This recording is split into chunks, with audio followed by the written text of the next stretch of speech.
gemelli di 14 anni picchiati e spogliati dal branco, parlano i genitori dei due minorenni del Coneglianese vittime dei bulli, le violenze in un video, il caso denunciato ai carabinieri. Spogliatoi della palestra comunale vandalizzati dai bulli a Zero Branco, una trentina di studenti sceglie di rimboccarsi le maniche ridipingendo le pareti imbrattate. I Notav sono terroristi, vanno usati i cecchini, fanno discutere le parole shock del deputato trevigiano di Futuro Nazionale Gianangelo Boffi ieri sera a Ring, reazioni unanime, parole irricevibili. Torna a casa Elena Miglioranza, la ciclista sedicenne ricoverata dopo il grave incidente in bici avvenuto durante una gara a Nervesa, giorni difficili ma li ho sopportati grazie all'aiuto di tutti. Paura a Gardaland dove si è scatenato un incendio in fiamme e l'attrazione Raptor evacuata all'area Far West, non si registrano feriti, il parco divertimenti è comunque rimasto aperto. Quarta ondata di calore in arrivo da domani in Veneto, allerta gialla emanata dalla regione, attese temperature oltre i 39 gradi, l'appello attenzione ai più fragili. Scattato il taglio delle accise sul gasolio, ma la diminuzione di 17 centesimi al litro è giudicata del tutto insufficiente da chi stamattina faceva carburante. Anziano attende da 13 mesi una visita oculistica di controllo. L'ULSS 2 ammette che il reparto oculistica è sotto pressione, ma si stanno anche eseguendo controlli per ristabilire le priorità. A soli 17 anni una grave forma di artrite le aveva deformato il volto, compromettendo masticazione e respirazione al cafoncello. Una ragazza è tornata a sorridere grazie ad un delicato intervento chirurgico. Buonasera e ben ritrovati con l'edizione di Treviso dei nostri telegiornali. In primo piano, come ogni martedì, il quesito sul quale vi chiediamo di esprimere la vostra opinione. Scontri Notav, contestare il reato di terrorismo? Vi chiediamo di rispondere a questa domanda con le consuete modalità. I numeri li vedrete in sovraimpressione, l'esito verrà reso noto come sempre nel corso di Ring in diretta questa sera, in prima serata. Ed ora la cronaca con il grave episodio di bullismo che ha visto protagonisti due fratelli 14enni picchiati, spogliati ed umiliati da un branco di adolescenti. Sul fatto indagano i carabinieri. Attirati con l'inganno in un campo, derubati dei cellulari e dei soldi, costretti a spogliarsi e una volta rimasti in mutande, spinti ed obbligati ad addentrarsi tra le piante di soia fino a raggiungere gli irrigatori a pioggia che li hanno bagnati con il forte getto d'acqua, il tutto tra le risa e le bestemmie di un gruppo di bulli che hanno filmato la scena con il cellulare. Vittime due gemelli 14enni, le violenze tra Coneglianese e Vittoriese. I ragazzini, tornati a casa fradici e sotto shock, hanno in parte raccontato l'accaduto ai genitori che hanno appreso la reale gravità dei fatti quando sono andati a denunciare dai carabinieri. Mio figlio quando comincia a parlare davanti ai carabinieri, che loro sono bravi a fare domande, abbiamo capito che è stato 4 ore e mezza di picchiarlo, umiliarlo, farlo bagnare sotto il gettone dell'annaffiatore dei campi, nuovamente picchiandolo, lo rimettevano di nuovo nel campo obbligandolo. A tutto questo loro facevano delle chiamate, facevano arrivare altri amici per guardarselo. Poi si scopre che c'è pure il video che sta girando nella chat dei bulli. Pare che la spedizione punitiva sia stata organizzata per vendetta di una cosa che peraltro i due fratelli non avevano nemmeno fatto. I carabinieri ora conducono le indagini. Identificati già 8 dei 10 ragazzi, tutti minorenni tranne uno, verranno segnalati alla procura del Tribunale dei minori. Al momento le accuse sono di violenza privata, rapina e percosse. Io quando vado a letto l'unico che faccio è pensare nel momento che ha passato i miei figli. Non tanto dell'aggressione fisica perché magari erano pochi lividi, però la parte psicologica di stare in ostaggio così 4 ore e mezza era una roba brutta. Tra l'altro piangendo tutto il tempo, piangevano e nessuno aveva compassione, empatia e niente. Io non riesco a capire perché venga fatta questa cosa qua. Oddio, secondo me una spiegazione me la sono data. Probabilmente le famiglie non riescono a dire di no ai ragazzi, non riescono a mettere dei limiti. È più facile dire di sì piuttosto che no. E i ragazzi non hanno più regole, non hanno più la famiglia dietro che li educa, che gli spiega cosa è giusto, cosa è etico, qual è la morale, come va affrontata la vita. I genitori faranno seguire i figli da una figura specializzata che li aiuti a superare il trauma subito. Resta grande amarezza per l'assenza delle famiglie dei bulli. Io sono sempre per il perdono, bisogna vedere che atteggiamento uno decide di usare. Fino ad ora a me non mi sono arrivate le scuse di nessuno, tranne della mamma di uno. Degli altri io non ho mai visto nessuno in tutti questi giorni. Potevano venire a scusarsi, sanno benissimo cosa hanno fatto i loro figli. E a Zero Branco una trentina di studenti ha scelto di rimboccarsi le maniche per ridare decoro agli spogliatoi della palestra comunale che erano stati vandalizzati nei mesi scorsi. Oggi siamo venuti qui al palazzetto di Zero Branco per appunto sistemare gli spogliatoi che durante l'anno scolastico sono stati vandalizzati con scritte. Pennelli, rulli, secchi di pittura e guanti alle mani. Per una mattinata gli studenti della scuola secondaria Europa di Zero Branco hanno lasciato i banchi per prendersi cura di uno spazio che appartiene a tutta la comunità. Sono loro i protagonisti della ritinteggiatura degli spogliatoi della palestra comunale imbrattati nei mesi scorsi da scritte e danneggiamenti. Un gesto concreto nato da un confronto con l'amministrazione comunale sul valore dei beni pubblici e trasformato in un'esperienza di cittadinanza attiva. La proposta è stata accolta, devo dire, molto bene dai ragazzi che in più di 70 avevano dato l'adesione appunto per partecipare.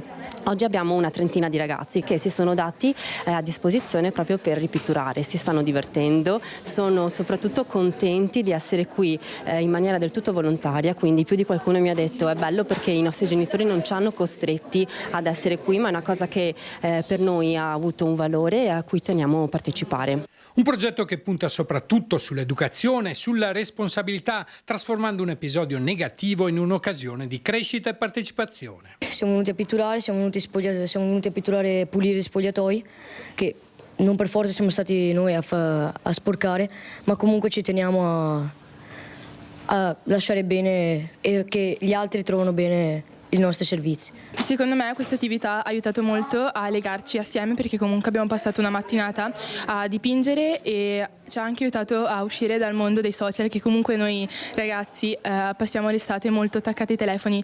Prima del loro arrivo, assessori e consiglieri comunali avevano già preparato gli ambienti con una prima mano di pittura, così da permettere agli studenti di lavorare in sicurezza, grazie anche all'aiuto della ditta locale Dal Pozzo, che ha fornito gratuitamente la pittura e i materiali per la protezione degli ambienti e tutto quanto necessario per l'intervento. E hanno fatto un lavoro eccellente che vorrei dire migliore di come avrei potuto farlo io, quindi davvero a loro va non solo il mio grazie a tutta la comunità, ma i complimenti assoluti per quello che loro hanno fatto. Spero che questa sia l'inizio di una tradizione che qua a Zero Branco possa perpetrarsi nel tempo.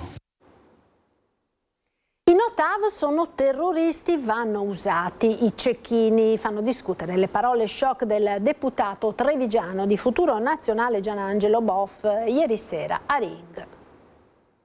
Nei paesi normali, gente come quella, con bombe che sono imbottite di chiodi, di bulloni, che possono uccidere i poliziotti, ci vogliono i cecchini che accompagnano i poliziotti e chi si permette di tirare una bomba contro un poliziotto deve essere seccato sul posto. Quello è un terrorista. È un terrorista, sta parlando di uccidere. Terrorista, i poliziotti devono andare armati alla pari perché sta se le persone parlando di uccidere una persona, dai. Si parla di bombe e Gianangelo Boff la sua la sgancia poco prima delle 22 in uno studio di Ring che resta interdetto perché a parlare non è un semplice tesserato trevigiano di Futuro Nazionale ma un parlamentare, un deputato a stretto contatto con i vertici e con Roberto Vannacci. Il tema caldissimo è quello della guerriglia no-TAV in Val di Susa, devastazione e 120 poliziotti feriti, al momento quasi 1500 attivisti, molti stranieri, identificati, 4 fermati. Scene che provocano in poche ore lo sdegno di tutti i partiti, oltre che la rabbia degli stessi abitanti della Val di Susa, ormai stanchi. Per Boff, la difesa delle forze dell'ordine passa attraverso i cecchini. Noi mandiamo i nostri poliziotti con gli scudi fumogeni di fronte a gente che gli tira contro delle bombe. Sì, ma di non cosa può stiamo dire parlando? è un omicidio. Quello non che lei sta dicendo, non è un ho omicidio. capito, va bene, se uno non fa il terrorista, ma non può dire vittima. una cosa del genere. Se poi Vannacci va a gestire l'interno o la sicurezza, no? Non potete andare con questa ricetta, sparare alle persone, capisci? Chi aggredisce le forze dell'ordine con armi è un'altra cosa. Non possiamo mandare i poliziotti con le margherite. Ma lei ha parlato di cecchini. La violenza di chi devasta o aggredisce le forze dell'ordine va sempre condannata, ma la deriva autoritaria di queste parole va fermata prima che sia troppo tardi. Il commento in queste ore del capogruppo di Alleanza Verdi Sinistra in Regione, il primo a reagire in studio. Questa destra non si allei con questa gente, perché sennò è complice, no? Negano il femminicidio, sono razzisti, dicono che le persone omosessuali non sono normali, adesso dicono che dobbiamo cecchinare chi manifesta. Ragazzi, qua siamo oltre, qua non c'è più un argine. Io mi ricordo che quando Gio Formaggio era dentro Fratelli d'Italia e diceva delle cose assurde, quando è stato condannato per razzismo, quando poi ha detto che i gay devono pagare una tassa per finanziare la famiglia tradizionale, il partito gli diceva basta. Adesso non c'è più un argine. Lo Stato va difeso, ma lo Stato non uccide. Un conto è isolare i violenti, che è assolutamente corretto, un altro è parlare di cecchini. La vita umana ha un valore, quindi mi sembra che questo dibattito si sia un attimo spostato su dei valori che io non condivido. Un certo imbarazzo traspare in studio soprattutto dai possibili futuri alleati del centrodestra. Mario Conte cerca di riportare tutto nell'alveo del dibattito politico. Io credo che la politica abbia il dovere di riportare il dibattito sul binario della democrazia. Verranno indagati, hanno commesso dei reati anche gravi e spero che ci sia una conseguenza che sia adeguata a quelle che sono le loro responsabilità. Resta un punto: quanto delle parole di Boff trovano sponda tra i vertici di Futuro Nazionale. Questa idea qua ne avete discusso? Cioè, ma perché? Perché? Avete visto? Perché? Cioè, lei è parlamentare di Vannacci. Cioè, avete visto quelle immagini lì e vi siete iscritti nella chat al sentito generale. No, mi deve dire se questa roba è condivisa. Non l'avete condivisa. 100. Non l'avete condivisa. Ma non è una proposta shock. Dobbiamo difendere le nostre forze dell'ordine. Non possiamo su mandare questo io vorrei vedere chi non è d'accordo. Ma non è certo sui cecchini. Ed il giorno dopo non mancano in Consiglio regionale le reazioni alle parole di Boff. Il centrodestra attacca, parole irricevibili per ottenere consensi. Il PD Boff si scusi. Sono gravi le affermazioni di Boff? Beh, sono gravissime, bisogna che tutto il mondo della politica prenda distanze da affermazioni di questo tipo, è una deriva autoritaria veramente senza senso. Penso che si debba scusare pubblicamente e capire la gravità enorme delle frasi che ha pronunciato. Cosa pensa delle affermazioni di Boff? Che sono irricevibili e sono drammaticamente irricevibili. Perché l'ha detto secondo lei? Ma perché all'interno di Futuro Nazionale c'è la gara a chi è più cattivo. Insomma, Boff io me lo ricordo, non che faceva mai anche un gatto, adesso improvvisamente è diventato l'uomo, no, della paura, c'è la gara a chi la spara più grossa, a chi è più cattivo. C'è questa cosa qua per avere un posto al sole. È stata un'uscita sicuramente fuori luogo, una sparata, come ne abbiamo viste tante negli ultimi periodi. Ovviamente si cerca il consenso a tutti i costi perché fra un anno ci sono le politiche, però ecco, dobbiamo tornare tutti con i piedi per terra. Sicuramente è bene ricordarlo. Quei manifestanti sono dei manifestanti che in passato si sono dimostrati aggressivi, violenti, anche e soprattutto nei confronti delle forze dell'ordine. Mio padre, come sapete, è un poliziotto, mi ha sempre insegnato il senso dello Stato e soprattutto che le forze dell'ordine non sono dei giustizieri, ma appunto difendono lo Stato e rappresentano lo Stato con la divisa. Quindi a giudicare sono i giudici. Noi siamo distanti da qualsiasi tipo di violenza nelle manifestazioni e siamo distanti anche ovviamente a chi usa violenza verbale per esagerare nelle cose. C'è un problema in questa ricerca di un populismo di destra sempre più esasperato. Penso che sia veramente pericoloso e grave perché si soffia, si mette benzina su dei problemi reali che ci sono, invece che cercare insieme di trovare soluzioni si fomenta una guerra di l'uni contro gli altri. Nel centrodestra c'è un serio problema di deriva populista verso destra. Sarebbe un errore drammatico perché noi non dobbiamo rincorrere nessuno, perché la nostra storia, la nostra esperienza, i nostri amministratori, quel simbolo che ci rappresenta, non hanno bisogno di rincorrere nessuno. E continuiamo con la politica. Da ieri sera Raffaele Freda è ufficialmente il nuovo presidente provinciale di Fratelli d'Italia. Sarà lui a guidare i meloniani nel percorso verso le amministrative 2027. Il lavoro che dobbiamo perseguire da qui in avanti è proprio quello di costruire un circolo in ogni comune e aumentare il numero degli amministratori locali. Raffaele Freda stappa la bottiglia quando viene ufficialmente eletto presidente provinciale di Fratelli d'Italia a Treviso, sperando che questo tipo di festa si replichi al momento delle urne, non solo le politiche ma anche e soprattutto le amministrative.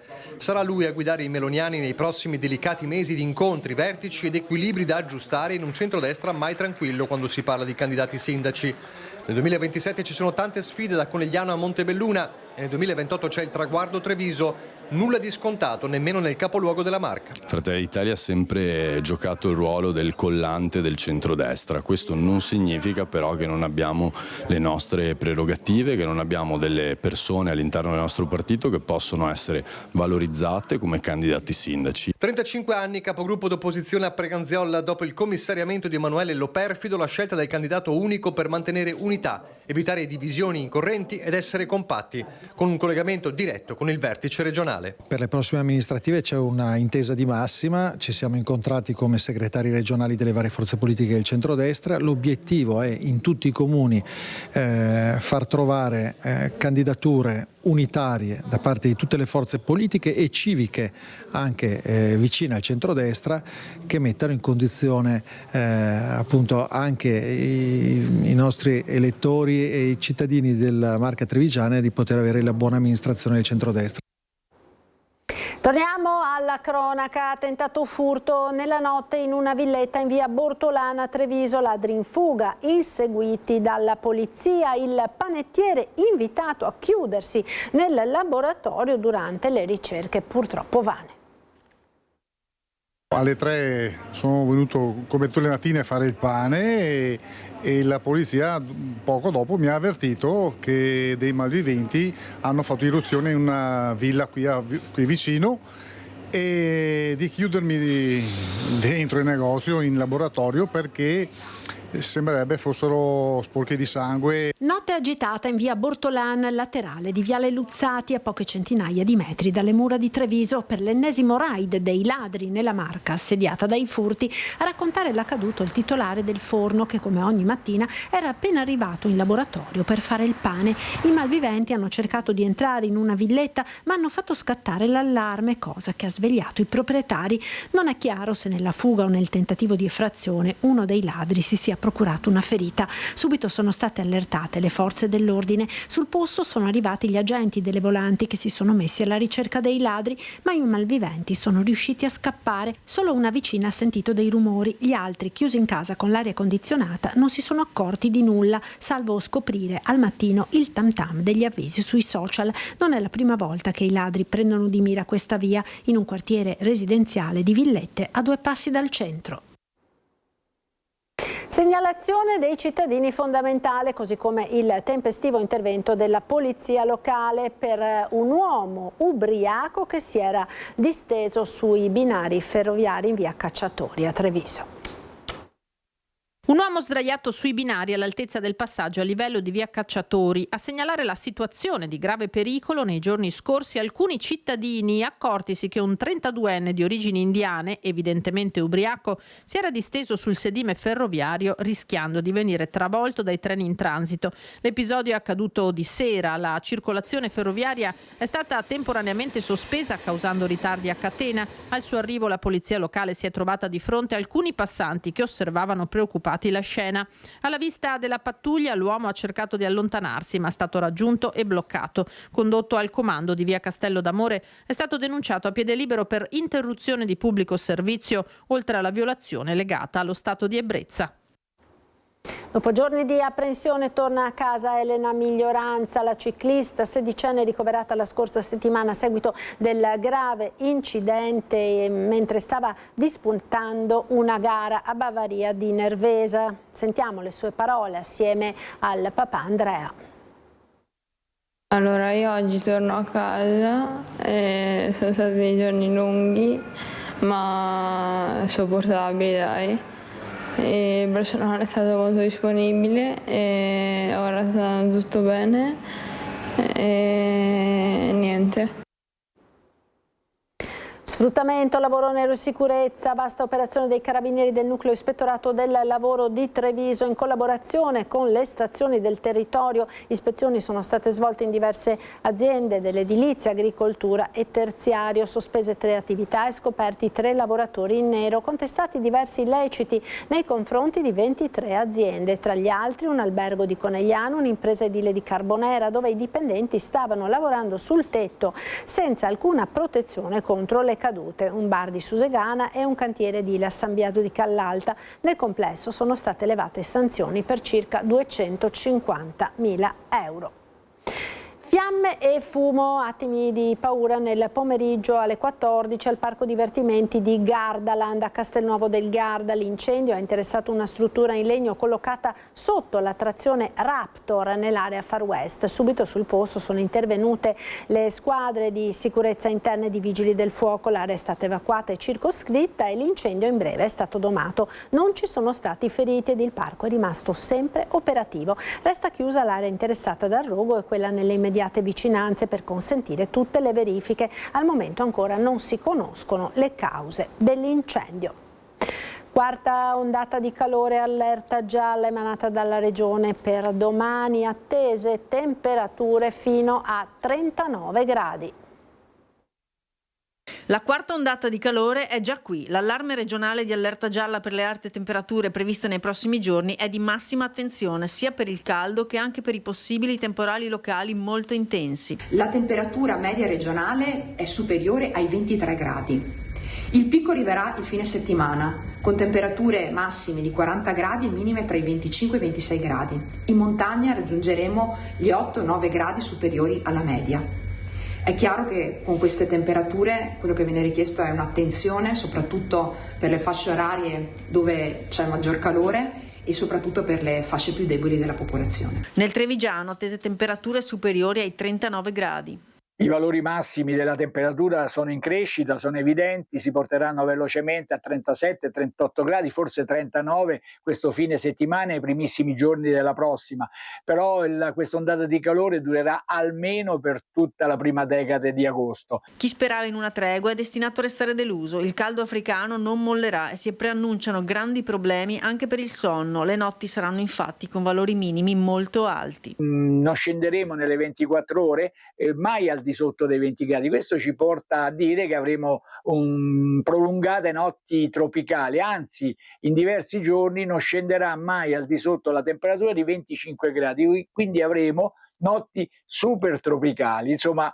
non è una bella situazione. Ma oltre ai problemi per la popolazione, specie quella più fragile, è anche l'ambiente a risentirne. Manca l'acqua.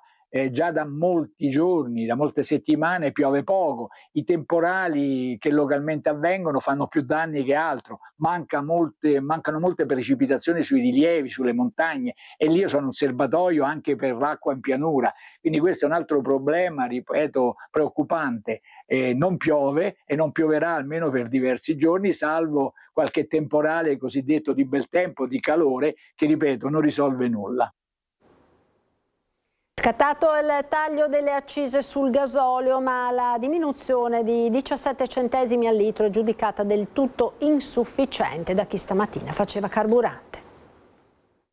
17 centesimi in meno rispetto a ieri. È scattato dalla mezzanotte il taglio delle accise sul gasolio, anche se ci sono volute diverse ore prima di vedere scendere il prezzo alla pompa. All'ora di pranzo la maggior parte dei distributori si è adeguata ed il costo del diesel si è attestato attorno ai 2 euro al litro, centesimo più, centesimo meno. Adesso conviene sicuramente, anche se comunque a fare un pieno come ti costerà per meno la mia macchina su 130 euro.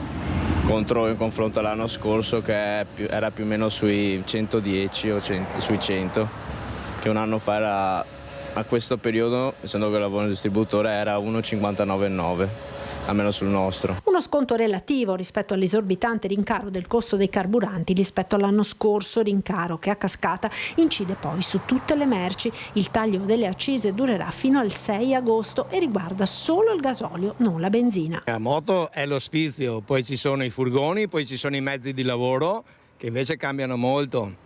Io non riesco più a capire dove si vuole arrivare. E l'idea mia è che chi ci governa adesso vive in un mondo, in un pianeta completamente diverso. Probabilmente chi ha regale la benzina, non lo so. torno al lavoro. Poi appeso sul pieno, quindi alla fine non è che dà tutta questa scontistica, anche perché solo sul diesel, non l'ha messo nemmeno sulla benzina, quindi vabbè. E come già accaduto scatta la ricerca alla pompa più conveniente. Qua sempre trovi la meno, questa pompa di San Biagio, 2 euro, altro è la 2 euro 17 centesimi, 2 euro 13 centesimi, 2 euro 19 centesimi, dipende. Però qua costa meno. Ci fermiamo ora per la pubblicità, a tra poco. Eccoci nuovamente in diretta. È stata posata questa mattina la nuova passerella ciclopedonale sulla Piavesella che collega via Cavarzerani a strada San Pelaio a Treviso. La precedente passerella è stata quindi sostituita dal momento che non era più conforme agli attuali standard di accessibilità. Il nuovo ponte consentirà il transito in sicurezza di pedoni e ciclisti, comprese le persone con disabilità. L'opera collega inoltre i plessi scolastici della zona. Dopo il varo di oggi proseguiranno le lavorazioni di completamento e finitura che consentiranno naturalmente la successiva apertura al transito. A soli 17 anni una grave forma di artrite psoriasi giovanile le aveva deformato il volto, compromettendo masticazione e respirazione. Al Cafoncello di Treviso una ragazza è tornata a sorridere grazie ad un delicato intervento eseguito dal reparto di chirurgia maxillofacciale diretto dal dottor Luca Guarda Nardini, pianificato con tecnologie tridimensionali e protesi personalizzate realizzate in stampa 3D. Ad un anno dall'operazione ha recuperato la piena funzionalità della mandibola, respira normalmente e ha ritrovato un volto armonico. Il Cafoncello è tra i pochi centri italiani specializzati in questo tipo di interventi.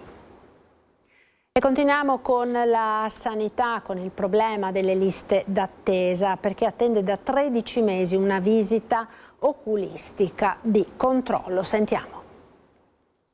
A me scoccia avervi interpellato, da interpellare Antenna 3 per una cosa così, però presumo che abbia anche un diritto di risposta dopo un anno che aspetto una visita oculistica di controllo aspetti che glielo dico, in data 10/6/25, siamo quasi in agosto del 26 e io non ho ricevuto, dopo vari solleciti, nessuna risposta. La signora Stefania, dopo oltre un anno di attesa, si rivolge quasi disperata ai nostri microfoni per una visita oculistica di controllo che il marito Bruno attende dal 10 giugno 2025. Una visita che aveva una priorità di 3 mesi, che sono diventati 13. Pago una sanità pubblica e una molto privata, perché quando ho bisogno di qualcosa, purtroppo, tra mammografia, ginecologia, urologia, pago tutto, mi sembra un po' esagerato che debba pagarmi anche un controllo. Signora, lei ha chiamato l'ULS, ha chiesto l'UMI, che cosa le hanno risposto? Che fanno il sollecito, loro ti dicono, poveretti, loro non ne hanno mica colpa.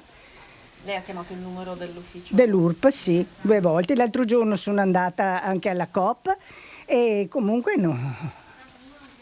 Devo aspettare, non c'è altro da fare. Che problema ha il marito? È stato operato 3 anni fa di catarata e ogni tanto gli dà fastidio quest'occhio, questi occhi, non lo so. E comunque la dottoressa ha detto facciamo un controllo da 0 a 3 mesi. Sono passati 1 anno e 2 mesi, insomma, cosa dice? Sono un po' esagerati o no? Da noi interpellata, l'azienda sanitaria locale fa sapere che in effetti il reparto di oculistica è stato messo sotto pressione dalla grande mole di richieste di visite che, combinate con la mancanza di specialisti, ha creato una situazione di ritardo. Viene comunque confermata la presa in carico delle richieste secondo una nuova modulazione delle priorità. Presentata l'8ª edizione dell'Edera Film Festival, manifestazione dedicata al meglio del cinema under 35.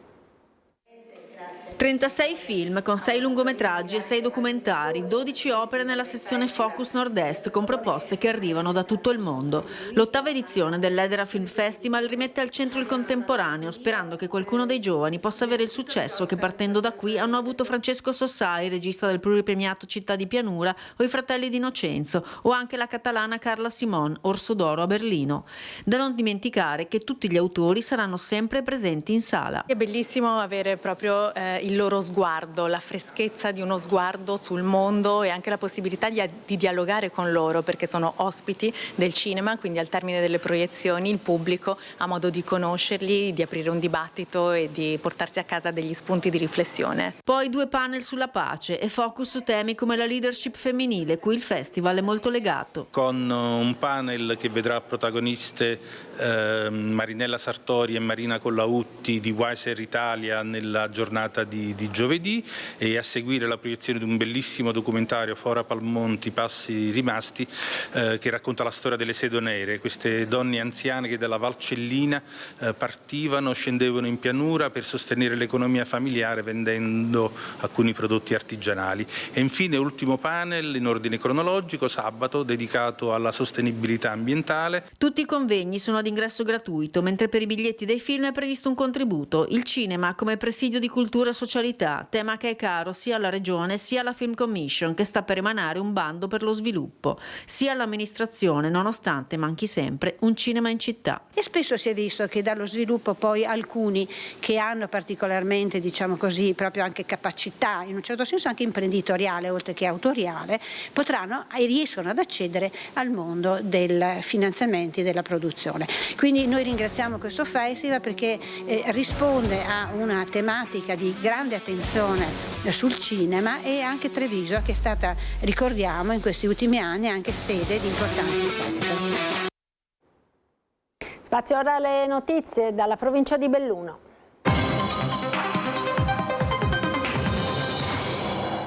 Accordi sconfessati e ricatti, vertenza ai ferri corti per il salvataggio della Idro di Feltre. Sindacati e lavoratori stamattina in piazza per opporsi allo smembramento dello storico stabilimento. Al momento della crisi di Idro, quando l'azienda annunciò la chiusura, c'erano 116 dipendenti, ce n'erano 17 che lavoravano in TB Metal, che oggi sono in cassa integrazione, e c'erano lavoratori della logistica che sono stati licenziati, quindi abbiamo già perso più di 50 posti di lavoro. Cerchiamo di difendere strenuamente quelli che sono rimasti. È il momento di difendere la Idro con ogni mezzo e con essa il futuro della manifattura provinciale. La difficile vertenza si trascina dallo scorso novembre, quando a sorpresa la proprietà annunciò la chiusura dello storico stabilimento a Feltre. Oggi sono in corso trattative con Metalba, presente in provincia con uno stabilimento a Longarone, ma la strada appare in salita. Ancora non si vede la soluzione certa, e secondo le indiscrezioni che escono, che vogliono solamente il perimetro della fonderia come unico salvataggio, questo non rassenerà gli animi. In piazza Isola a Feltre si è svolta l'assemblea pubblica a cui hanno partecipato poco meno di un centinaio di lavoratori che hanno avuto il sostegno dei delegati di altre aziende del territorio. Alle istituzioni la richiesta di fare pressione a tutti i livelli per chiedere piena occupazione e piena produttività.